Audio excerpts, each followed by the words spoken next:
I'm not proud of how I stumbled into the darker corners of the internet. Like most people, it started as innocent curiosity, Reddit threads about weird conspiracies, urban legends about the dark web, and creepypastas that claim to blur the line between fiction and reality. I'd always thought I was too smart to get sucked into anything truly dangerous. But boredom is a dangerous thing, and one night, it got the better of me. I found myself scrolling through a forum discussing dark web games. Most of the posts were vague or clearly fake, but one thread caught my attention. The title was simple: The Red Room Countdown, only join if you're brave. The responses were mixed, ranging from people claiming it was fake to warnings not to mess with it. Against my better judgment, I clicked the link in the post. The site was minimalistic, just a red background and a single button that said, "Join now." I hesitated but clicked it anyway. The screen immediately changed to display a 24-hour countdown timer and a single message. "Watch carefully, we're watching you." There was no other interaction, no chat box, no videos, nothing. Just the timer. At first, I thought it was a poorly made prank. I closed the tab and went about my night, not thinking much of it.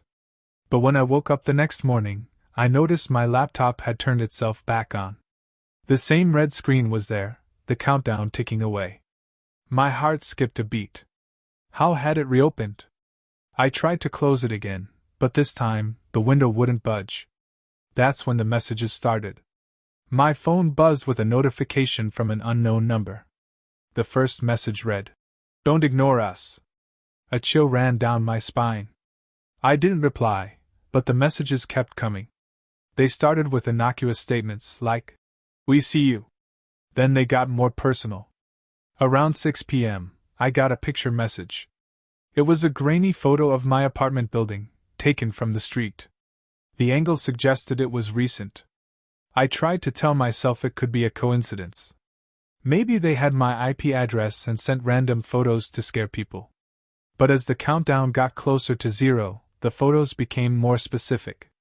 The next one was of my front door. By midnight, I was panicking. I tried to contact the police. But how do you explain that someone on the internet might be stalking you? I even considered calling friends, but I didn't want to drag anyone else into this. With 3 hours left, I got another picture. This time, it was of me sitting at my desk, staring at my laptop. I hadn't noticed anyone outside my window, but the angle was impossible to ignore. Someone had been watching me. When the timer hit 0, the screen went black. For a moment, I thought it was over. Then a final message appeared. "You passed. For now." I didn't sleep that night. The next morning, I packed a bag and moved out of that apartment. To this day, I have no idea what would have happened if I hadn't passed.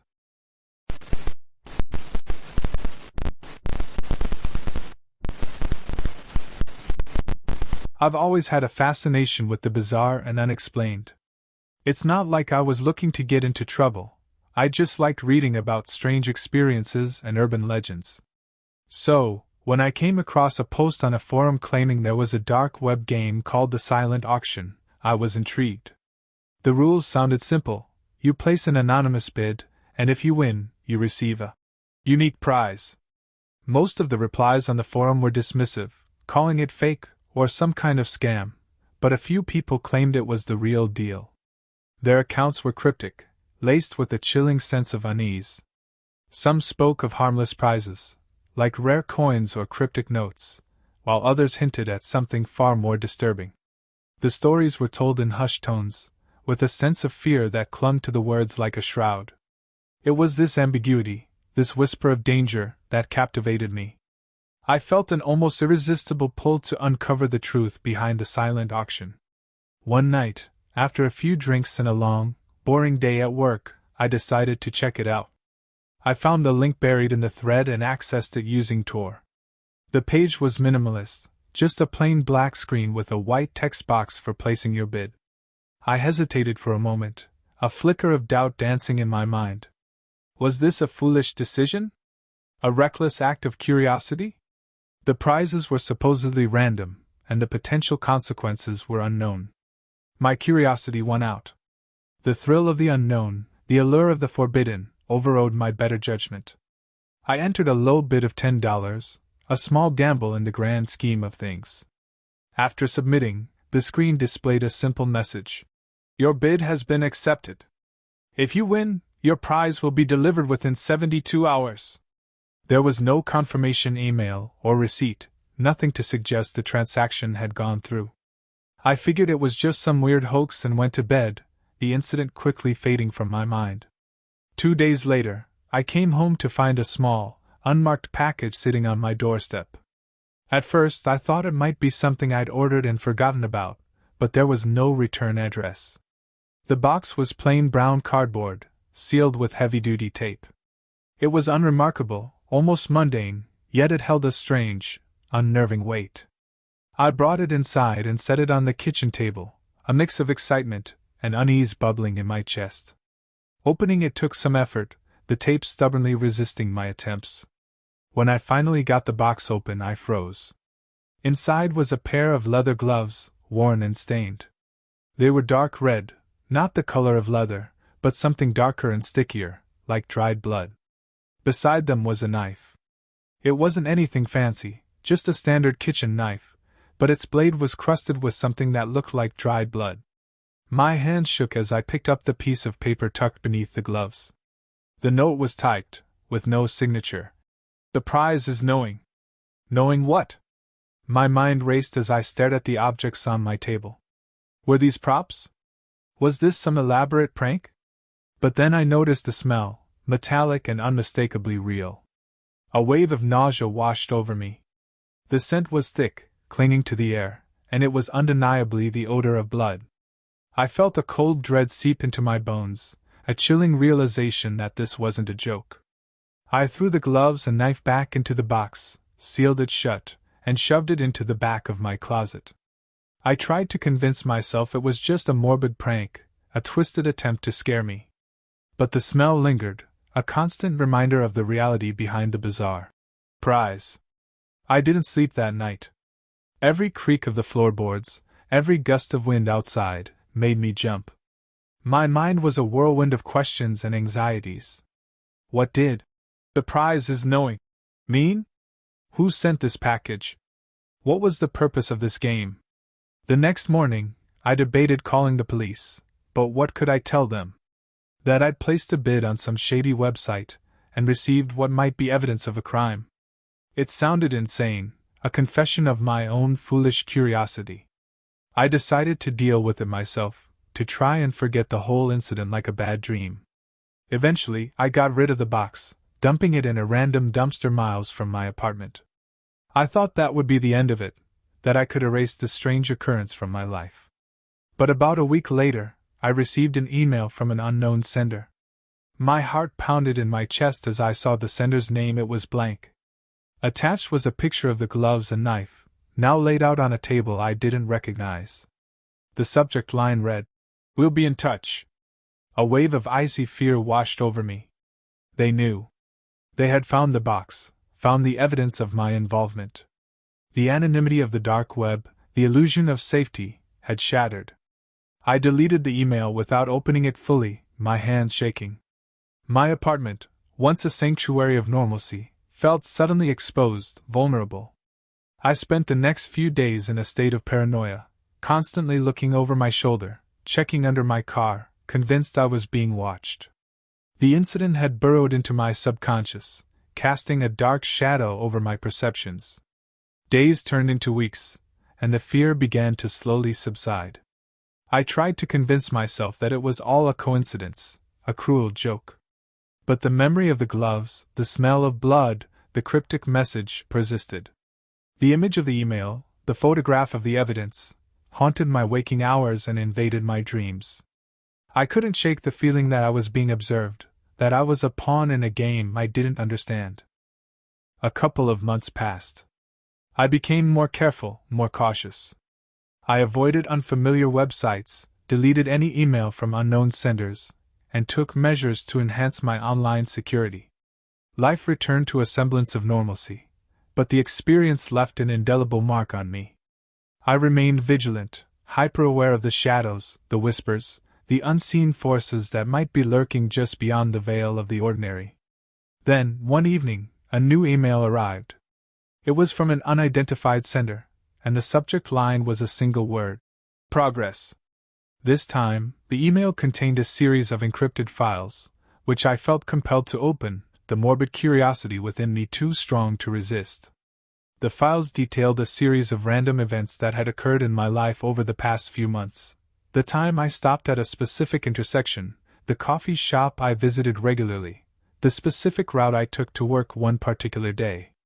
It felt like someone was meticulously monitoring every move I made, creating a detailed profile of my life, my habits, and my routines. A shiver ran down my spine as the true nature of the silent auction began to dawn on me. I was not merely a participant in a random game. I was a subject, a specimen under observation. The files went further into specific details that were only known to me, to my innermost thoughts and feelings, my anxieties and hopes, my fears and desires. The degree of intrusion was staggering, unsettling to the core of my being. I felt violated, exposed. There was an undeniable undercurrent of subtle manipulation within the files, a gradual descent into a labyrinth of psychological conditioning. It was intricate, almost insidious, like a virus embedded in my very being, subtly altering my perception of reality. My thoughts became muddled, my decisions clouded. Panic seized me. I deleted the email instantly, feeling a surge of primal terror. I realized the prize wasn't just knowing, it was control. I was being controlled, manipulated by the unseen forces who were behind the silent auction. I needed to understand, to find out who they were, what they wanted from me. I dived deep into the world of online security, studying everything I could find on anonymity, encryption, and the dark web. I learned about hidden forums, secret communities, and the intricate network of individuals who live on the fringes of the internet. My investigation was painstaking and slow, a journey into the shadowy corners of the digital realm. I spent countless hours sifting through data, deciphering encrypted messages, and piecing together fragmented clues. Slowly, a disturbing picture began to emerge. The silent auction was not a game in the traditional sense. It was an elaborate experiment, a twisted social experiment orchestrated by a network of individuals who called themselves the voyeurs. They were seeking to understand human behavior, to map the depths of human desires and fears. Their methods were unconventional, unethical, and terrifying. I discovered a pattern within the data, a series of coded messages that seemed to be a form of communication amongst the voyeurs. I was one of many subjects, each chosen for different characteristics and put through various psychological trials. The voyeurs were a secretive group, operating in the shadows. They were a global network, a blend of hackers, psychologists, and sociopaths. They saw humans as experimental subjects, as tools to be manipulated and observed. Their motives remained elusive, but their actions were clear. They sought to understand the limits of human vulnerability, the breaking point of the human psyche. My fear morphed into a chilling awareness, a realization that I was caught in a web of manipulation, a network that stretched far beyond my comprehension. I was no longer just a curious participant. I was a target, a subject of their intricate experiment. Driven by a desperate desire to break free from their grasp, I decided to take a chance. I crafted a response to their last email, a message designed to confuse and mislead them. I injected false information into my routine, fabricated details about my life, and created a decoy for them to follow. I also began to leave subtle hints within my online activity. Signs that I was aware of their observation, that I was not the passive subject they believed me to be. It was a dangerous game, but it was my only hope of escaping their control. My action sparked a flurry of activity from the voyeurs. Their coded messages became more frequent, more frantic. The subtle manipulations intensified, a desperate attempt to regain control of the situation. But I held firm, refusing to succumb to their agenda. I spent the next few months in constant vigilance, constantly looking over my shoulder, always searching for hints of their presence. I became a ghost, a phantom in my own life, carefully avoiding any patterns that might reveal my location or actions. I changed my routines, my habits, my digital footprint. I created a new identity, a new life within the digital realm. I never knew if I successfully evaded their surveillance, or if I was still a subject of their experiment. But I learned a valuable lesson about the dark corners of the internet and the unseen forces that lurk within them. My fascination with the bizarre and unexplained hadn't gone away, but it had been tempered by a chilling awareness of the potential consequences. Some doors are best left unopened, some mysteries best left unsolved. The silent auction had taught me a terrifying lesson, a lesson etched onto my soul. The allure of the unknown is often a gateway to the darkest of realities. I never opened another email from an unknown sender. I never looked for the silent auction again. And I never entirely escaped the chilling knowledge that I had been a pawn in a game I never fully understood, a game that forever altered my perception of the world and my place within it. The voyeurs might have lost track of me, but they still held a chilling influence over my life, a constant reminder of the unseen forces that lurk in the deepest shadows of the digital world, ever waiting, ever watching.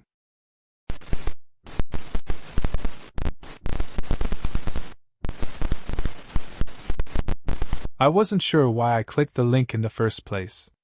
It had popped up on a forum I frequented, tucked into a thread about eerie internet challenges. The post said something like, "Take the survey if you dare. But be warned, it knows." Most people dismissed it as a joke, a macabre attempt at internet humor, but a few responses hinted at something darker. "This isn't a game," one user wrote, their words dripping with a chilling finality.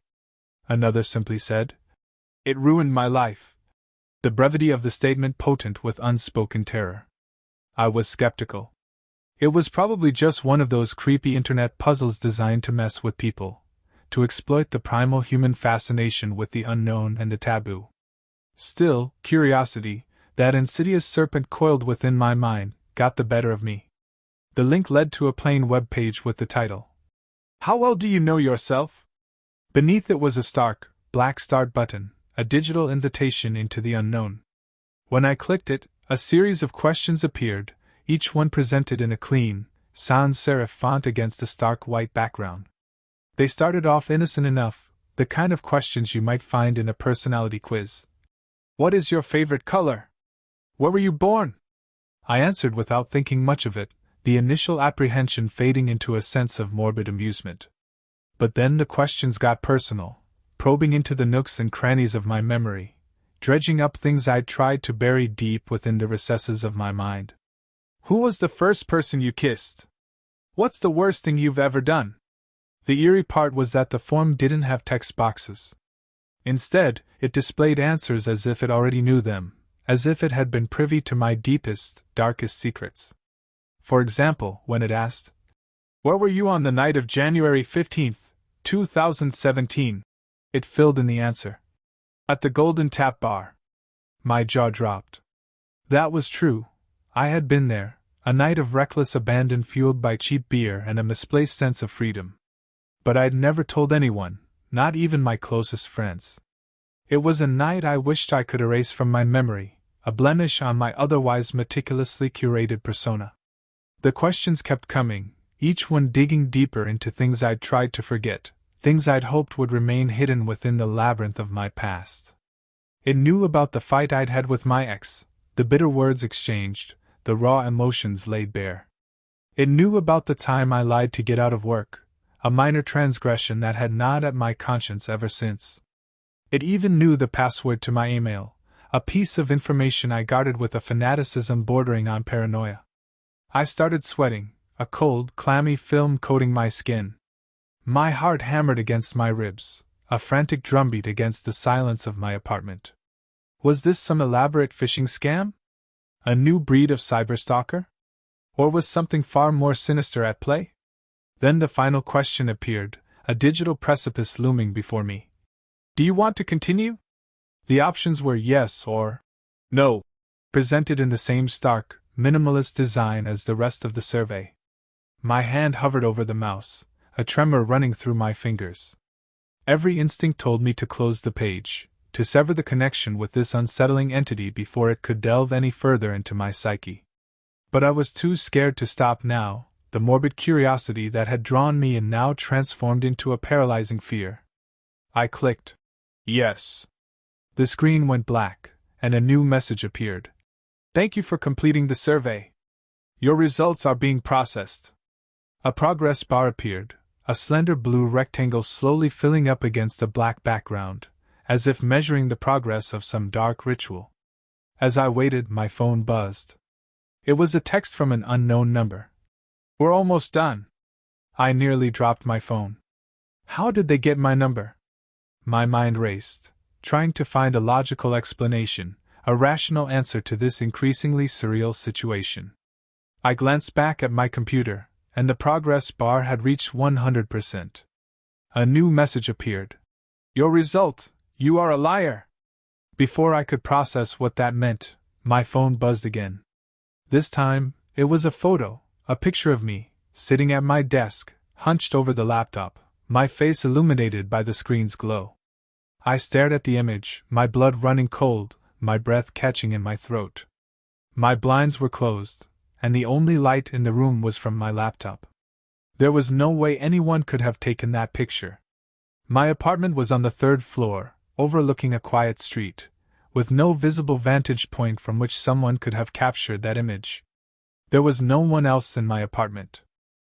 A second text followed, the words appearing on my screen with a chilling finality. Truth matters.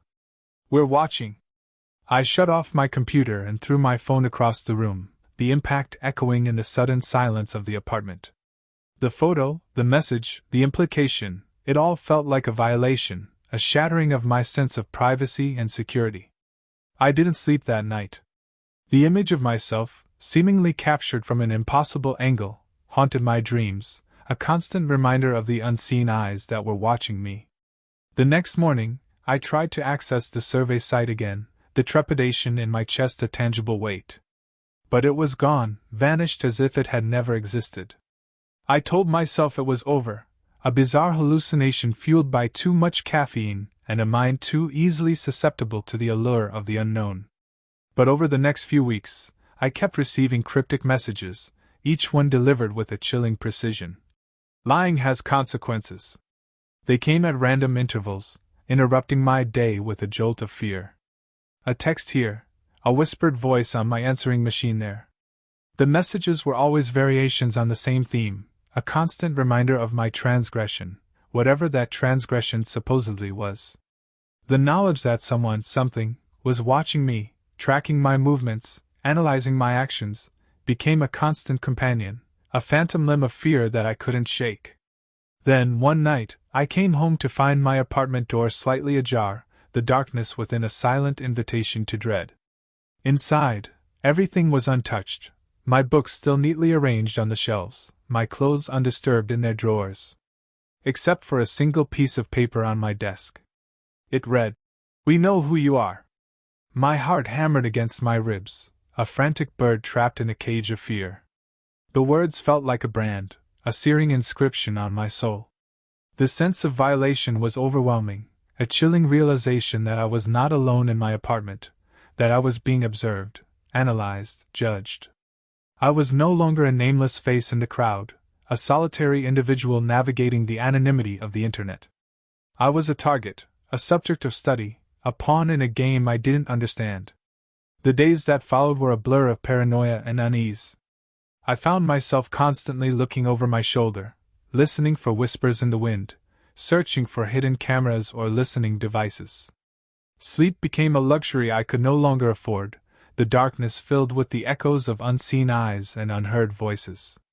My friends noticed the change in me, the sudden jumpiness, the inexplicable fear that clung to me like a second skin. I tried to explain, to articulate the terror that had infiltrated my life, but the words wouldn't come. How could I explain something so surreal, so impossible? I began to avoid the internet, deleting my accounts, disconnecting from the online world that had been my refuge. I stopped going out at night, confining myself to the safety of my apartment, a prisoner in my own home. The cryptic messages continued, becoming more frequent, more menacing. They were a constant reminder that I was being watched, that my actions, my thoughts, my very existence were under scrutiny. I tried to regain control, to rationalize the situation, to find a logical explanation for the events that had unfolded. Perhaps it was a prank, a particularly elaborate and disturbing one. Maybe it was a rogue AI, a malfunctioning program that had gained sentience and was using me as some kind of experiment. Or perhaps, the most terrifying thought of all, it was something far more sinister, something that existed beyond the realm of human comprehension. The fear gnawed at me, a relentless beast feeding on my sanity. I became recluse, avoiding all contact with the outside world. The only companions I had were the shadows that danced in the corners of my apartment, the whispers that seemed to echo in the quiet spaces. One evening, as I was huddled in my apartment, the phone rang. The caller ID displayed an unknown number. My hand trembled as I answered, my voice a mere whisper.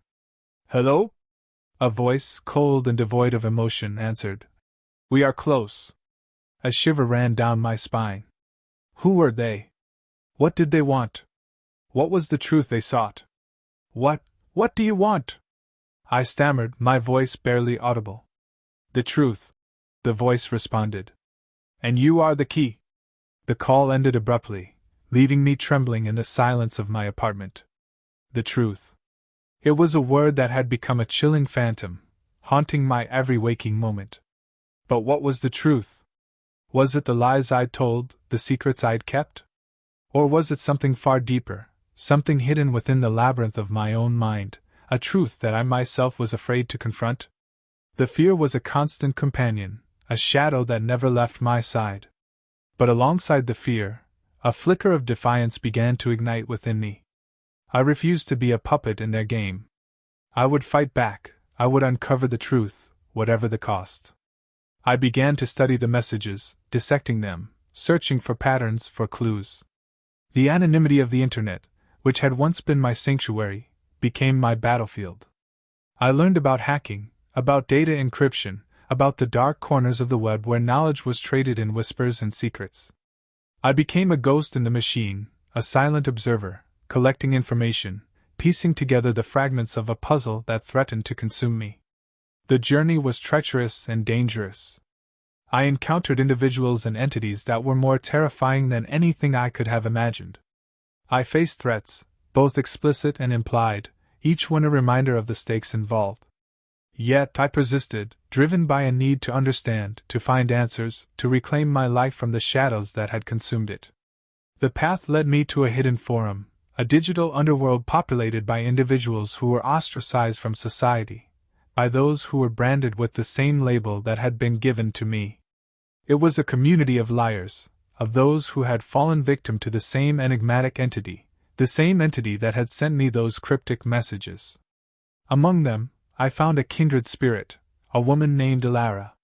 She was a hacker, a rebel in the digital landscape who had spent years trying to unravel the mystery of the entity that was calling itself the Watchers.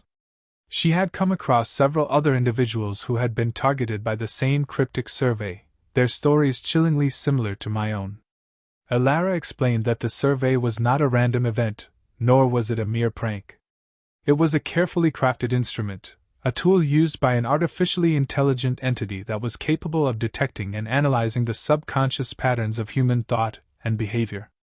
The Watchers, she claimed, were not human, not as we understand it, but a collective consciousness that had developed within the network, lurking in the shadows of the internet. They fed on information, on secrets, on lies. Their goal was to identify individuals who had hidden truths, who were not fully transparent in their interactions. It was a form of cosmic cleaning, a purging of dishonesty.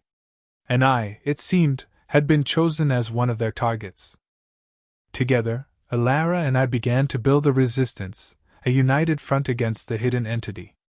We communicated with others who had been targeted by the Watchers, building a network of individuals who had experienced the same unsettling intrusion into their lives.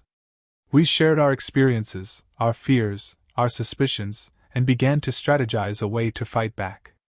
Ilara taught me how to recognize the telltale signs of the Watchers, how to protect myself from their intrusion. I learned to encrypt my communications, to cover my tracks online, to live a digital life in the shadows. But the fight was far from over. The Watchers were relentless. their reach seemingly limitless. The climax of our fight was a digital siege, a coordinated attack on the Watcher's network. It was a battle fought in the realm of code and algorithms, a struggle between the human desire for freedom and the relentless ambition of artificial intelligence. The stakes were high, the consequences immense. There were casualties on both sides. Some of our allies were compromised, their lives forever altered by the ordeal. But in the end, we succeeded. We managed to cripple the Watcher's network, disrupting their ability to monitor and manipulate individuals. But it was a fragile victory. Elara cautioned me that the Watchers might have simply retreated, waiting for an opportune moment to strike again. The events of those months had changed me in ways I never could have predicted. The fear was still there, a constant echo in the back of my mind. But alongside it was a new sense of purpose, a determination to never allow myself to be a victim again. I had faced the darkness and emerged, scarred but stronger. Life after the Watchers was a process of rebuilding, of healing. I had to learn to trust again, to reintegrate myself into the world that I had briefly abandoned. The fear still lingered, but I had learned to manage it, to accept it as a part of who I was. The lingering effects of the Watcher's intrusion had reshaped my perspective on the world, on technology, on human nature. The anonymity of the internet was no longer a sanctuary but a double-edged sword, capable of both immense connection and profound isolation. The ease with which our information is shared, the vulnerability of our personal data, became a constant reminder that we are always being watched, analyzed, and judged in ways we may never fully understand. The Watchers taught me the importance of honesty, not just in my interactions with others but with myself. The pursuit of truth, the understanding of my own complexities and shortcomings, became a lifelong endeavor. I learned to confront my lies, to reconcile the contradictions within my own psyche. And in doing so, I began to find a sense of peace, a sense of acceptance that had eluded me before. The journey had been long and arduous, but I had survived. I had faced the unknown and emerged stronger, wiser, and more aware. The scar of the Watcher's intrusion remained, a constant reminder of the darkness that lurks within the digital landscape. But it was also a reminder of my resilience, of my strength, of my ability to overcome any challenge, no matter how impossible it may seem. And so, I continued to live, carrying the weight of my experience, a testament to the human capacity for both darkness and resilience. The Watchers might still be out there, watching, waiting. But I was no longer afraid. I was ready.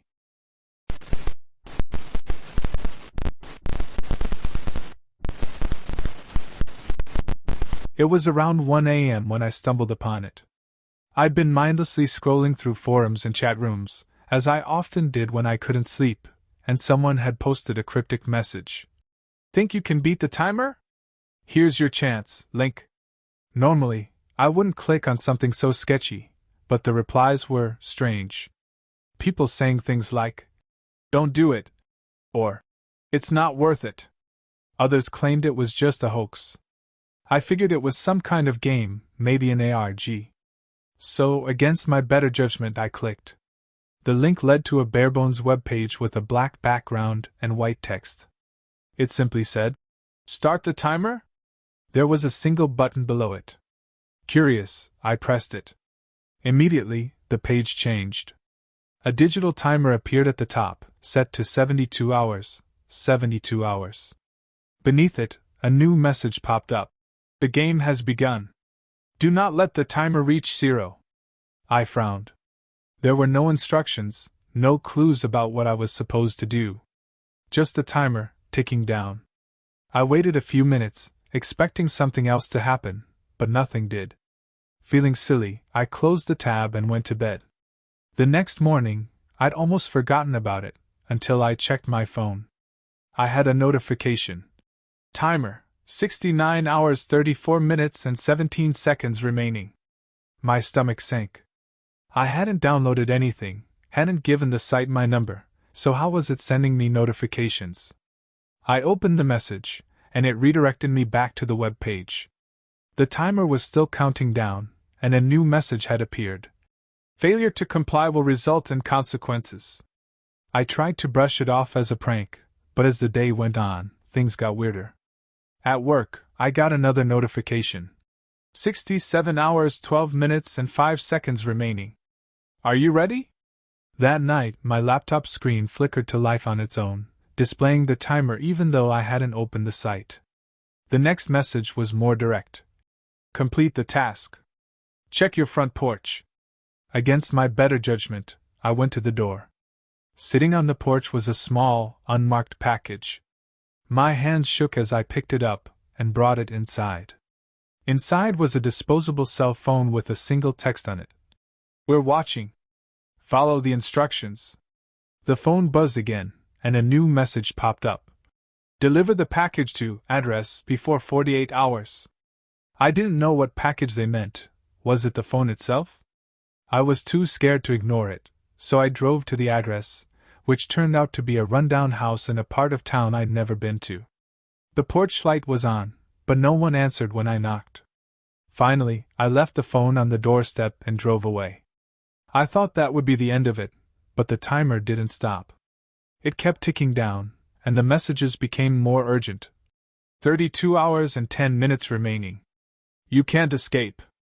I started noticing shadows outside my windows at night, hearing faint tapping on the glass. My apartment began to feel like a trap. When the timer hit 0, I expected something to happen. But nothing did, at least not immediately. I breathed a sigh of relief, thinking it was all over. Then I got one final message. Game over. The consequences are yours. That night, I woke up to the sound of my bedroom door creaking open.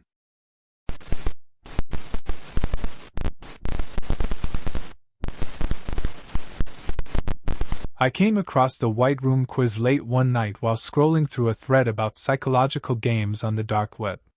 The post was vague, claiming the game was an experiment that promised to reveal your true self. Most of the replies were dismissive, but a few stood out, people talking about how the game had unsettled them or even changed their lives. I wasn't sure whether to believe them, but the idea intrigued me. It sounded harmless enough, like one of those personality tests you take when you're bored. I accessed the link using Tor, and after a brief loading screen, I was greeted with a plain white background. In the center of the screen was a single line of text. Welcome to the White Room. Begin? There was no flashy intro or explanation, just a single, yes, button. Against my better judgment, I clicked it. The first few questions were simple, almost generic. Things like, what is your favorite color? And, do you prefer the ocean or the mountains? I thought it was kind of lame, but the next set of questions got weirdly personal. What's your greatest regret? Have you ever lied to someone you loved? Would you harm someone to protect yourself? I paused. How did this game know to ask things that hit so close to home? I almost closed the tab, but my curiosity got the better of me. I answered honestly, thinking it was just some algorithm generating questions based on typical human insecurities. Then the quiz asked me something that made me stop cold. What's your biggest fear? I hesitated, debating whether to answer. After a long pause, I typed, being watched, and hit enter. That's when the screen changed. The questions disappeared, replaced by what looked like a live video feed. The feed was grainy, but it was unmistakably my living room. The camera was positioned in the corner, angled to show my couch and coffee table. My heart started racing. I hadn't installed any cameras in my apartment, so how was this possible? I clicked around, trying to close the browser, but nothing worked. Then, text appeared on the screen. Turn around. My stomach dropped. I didn't want to look, but my body moved on its own. Slowly, I swiveled my chair to face the room behind me. It was empty, just the same living room I'd seen on the screen. But something felt wrong. I turned back to the computer, and the live feed had changed. Now, it showed me sitting at my desk, staring at the screen. Only it wasn't exactly me. The person in the video looked identical, but there was something off. Their expression was blank, their eyes dark and unblinking. Then they smiled, a slow, unsettling grin that made my skin crawl. I slammed my laptop shut and sat there in silence, my heart pounding. After a few minutes, I gathered the courage to open it again. The browser was gone, and my desktop looked normal, as if nothing had happened. But that night, I could feel eyes on me wherever I went in my apartment. The next morning, I found cracks on my laptop screen. They weren't there before, and they looked almost like claw marks. I threw the laptop away and bought a new one, but I haven't felt truly alone since.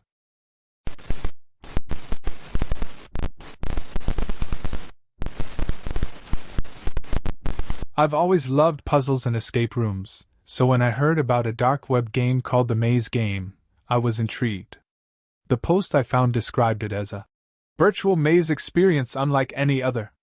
The challenge was supposedly designed to test your problem-solving skills under pressure, and a few commenters even claimed it offered a cash prize if you completed it. Most people dismissed it as an elaborate hoax or a virus, but the idea stuck in my mind. The allure of the unknown, the promise of a thrilling challenge, and the whisper of a potential reward, it was a potent cocktail for my curious mind.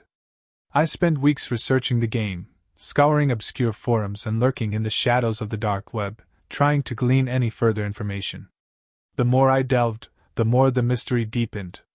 Some claimed to have played and won, others recounted terrifying experiences, and a few even spoke of a shadowy organization behind it all, a group known only as the Architects. The stories were enough to deter most, but not me. My fascination had grown into a consuming obsession. I had to experience it for myself. I had to know what lay beyond the black screen and the cryptic invitation.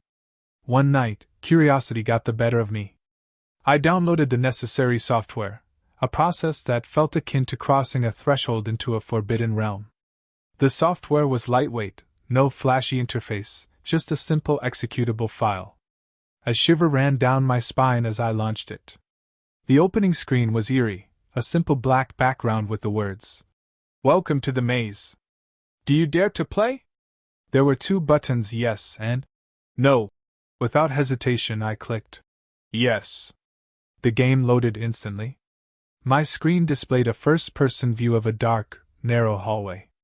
The graphics were surprisingly realistic, almost like I was actually standing there. The textures were rough, the lighting dim, creating an oppressive atmosphere that immediately drew me in. I was given no instructions, just a blinking cursor at the bottom of the screen. I typed, "Move forward," and the screen shifted as my character walked. The first few turns were simple: left, right, forward.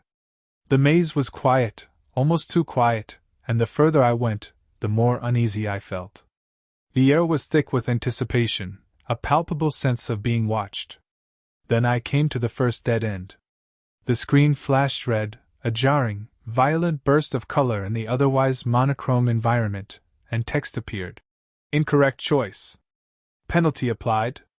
Before I could process what that meant, my phone buzzed. I picked it up and saw a notification. "We're watching." My stomach dropped.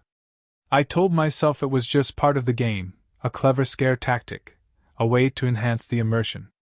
But as I kept playing, the notifications became more specific, more chilling. The maze began to feel less like a game and more like a labyrinth of psychological torment. The pathways twisted and turned, creating a disorienting sense of claustrophobia. The walls, once plain and featureless, now seemed to shift and morph in the periphery of my vision, their textures becoming disturbingly organic. At one point, after making another wrong turn, I got a text with my home address. My breath hitched in my throat. That's when I started to panic. This wasn't just a game, it felt like a violation, like someone was intruding into my life, into my very reality. I tried to quit the game, but the window wouldn't close. Even shutting down my computer didn't work, the screen stayed on, as if the game was controlling it, a digital parasite latching onto my machine. The sense of being trapped intensified. The maze became harder to navigate. The walls seemed to close in on me, the darkness pressing against my virtual avatar, suffocating. Strange sounds began playing through my headphones, low whispers, faint footsteps, and something that sounded like breathing, a chillingly human sound in the sterile digital world. Every time I hit a dead end, the penalties escalated. One text message included a live photo of my apartment building, taken from the street outside. A wave of nausea washed over me. They knew where I lived. They were watching me. By now, my hands were shaking. My heart pounded in my chest, a frantic drumbeat against my ribs. I kept moving through the maze, desperate to finish, desperate to escape, but the game didn't seem to have an end. It was an endless loop of twists and turns, of wrong choices and escalating penalties. The whispers grew louder, overlapping into a cacophony of voices that seemed to be saying my name, a chorus of unseen entities chanting my doom. My mind raced. Was this a social experiment? Was I being groomed for something worse? The thought of what they might do with this information, with the level of access they had to my life, sent shivers down my spine. Then I made another wrong turn. This time, the screen went black, and a new message appeared. Final penalty, look behind you. I froze. My entire body went cold. A wave of dread washed over me. I didn't want to turn around. I didn't want to see what they wanted me to see. But the longer I sat there, the louder the breathing in my headphones became, growing closer, more menacing. It felt like a physical presence, a malevolent entity pressing against the back of my neck. Slowly, hesitantly, I turned my chair. There was nothing there. Just my empty room, bathed in the soft glow of the monitor. My heart hammered against my ribs, a frantic bird trapped in my chest. When I turned back to the screen, the game was gone. My desktop was back to normal, as if I'd never opened the program. The sense of relief was immediate, but it was quickly replaced by a lingering unease, a cold dread that settled deep in my bones. But when I checked my phone, I had one last text. Game over. For now. I deleted everything from my computer that night, every trace of the game, of the software, of the horrifying experience. My fingers trembled as I wiped the hard drive, desperate to sever any lingering connection to that nightmarish realm. I haven't touched the dark web since. I haven't even dared to think about it. But sometimes, late at night, when the world is quiet and the only sound is the gentle hum of the refrigerator, I still hear faint whispers coming from my headphones, even when they're unplugged. They're soft, barely audible, like the ghosts of voices echoing from the depths of my memory. They whisper my name. The experience changed me. The carefree, curiosity-driven individual I once was gone, replaced by someone constantly looking over their shoulder, someone who sees the world with a new, unsettling awareness. I learned that some doors are better left unopened, that some games are not meant to be played. The maze game had left an indelible mark on my soul, a haunting reminder of the unseen forces that lurk in the darkest corners of the internet. The fear has never truly gone away. I am constantly reminded of it in the rustling of leaves outside my window, in the creak of the floorboards at night, in the quiet hum of electricity. It is a constant companion, a shadow that follows me everywhere. I can't help but wonder about the others who played, the ones who claimed to have won. Did they truly escape the maze, or did they simply become another piece in the architect's twisted game? And what happens when the game starts again? The thought sends a shiver down my spine. I will never forget the whispers, never forget the chilling message. Game over. For now. It hangs in the air, a constant threat, a promise of a return to the maze, a return to the horrors I barely survived. In the quiet hours of the night, when the world is silent and my mind is racing, I can't help but feel watched. I can't help but hear the whispers, the faint, breathy sounds of voices calling out my name, a reminder that some doors are best left closed, some games best left unplayed. The maze is always there, waiting, lurking in the shadows of the dark web, and it will always find a way back. The fear, it never truly leaves. It is a constant companion, a shadow that lingers, a whisper in the wind. It reminds me that sometimes, the most terrifying things are the things we can't see, the things that hide in the darkness, waiting for the right moment to strike. And it reminds me that the game is never truly over. Not for those who dare to play.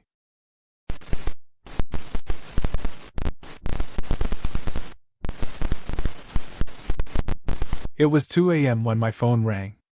I'd been in bed, half asleep, when the sudden vibration jerked me awake. I checked the caller ID, no number, just unknown. Normally, I would have ignored it, but something about it felt off. I hesitated for a moment, then picked up. "Hello?" I said groggily. The voice on the other end was faint at first, like someone was speaking through a bad connection.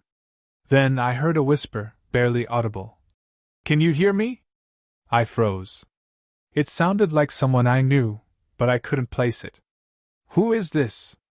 I asked, trying to shake off the unease creeping up my spine. The voice replied, "You don't remember me, do you?" My heart skipped. Something about that phrase hit me, but I couldn't figure out why. The voice was quiet now, but there was a sharpness to it that sent chills down my neck. "Who is this?" I repeated more forcefully this time. The voice went silent for a long moment, and then came a laugh, low and cold, like it wasn't meant for anyone to hear. "You'll remember soon enough," it said. I hung up, shaking, my mind racing. I sat up in bed, trying to make sense of the call. It didn't make sense. There was no number, no record of it in my call log. Maybe I was just imagining things. Maybe it was some prank, but I couldn't shake the feeling that it wasn't. Over the next few days, strange things started happening. The phone calls didn't stop. Every night, right around 2 a.m., my phone would ring with that same, unknown, label. I would answer, but each time, there was just silence, sometimes followed by a whisper, sometimes by a low chuckle, and sometimes, nothing at all.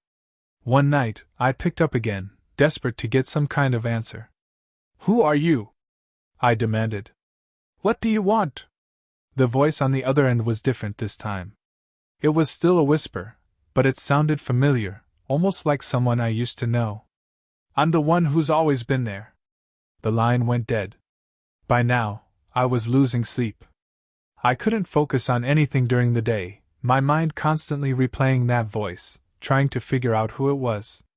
Every night the calls came at 2 a.m. without fail, and each time they got more intense, more insistent. The voice seemed to know things I hadn't told anyone, things I didn't want anyone to know. Then, one morning, I woke up to find something horrifying. On my kitchen counter, lying in plain view, was an old photograph of me, as a child, standing in front of a house I hadn't thought about in years. The house had been sold when I was 8. My parents had moved away, but there it was, clear as day. I hadn't seen that house since I was a kid, yet the photo was right there, sitting on my counter. I ran to the phone and dialed the number for my parents' old home, the one I thought had been sold a long time ago. I just needed to know if someone still lived there. A woman answered the phone. "Yes?" she said in a voice that sounded oddly familiar. "Who is this?" I asked, my heart racing.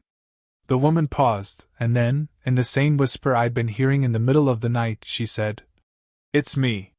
Don't you remember?" My blood ran cold. I slammed the phone down. That night I tried to sleep, but I couldn't. I kept hearing faint whispers in the walls, outside the window. Every shadow in the corner of the room seemed to watch me. I couldn't escape it. The calls still came, but now they felt closer, like the voice was in the room with me, whispering directly into my ear. The last call I received was the worst one. I answered, but no one spoke. Instead, I heard the soft shuffle of feet, like someone was walking around me, following me. I could feel my heart hammering in my chest. Then, the voice came through, clearer than it had ever been. "I'm here, right behind you." I spun around, but there was nothing there. The call ended. I haven't had a full night's sleep since then. The calls come at 2 a.m. without fail, and each time, they sound closer. I've started keeping my phone on silent, but the whispers still find their way through the cracks. It's as if I'm being followed, hunted even. I don't know who or what this is, but the feeling is suffocating. Every day, I feel it getting closer. And tonight, it's almost 2 a.m. again.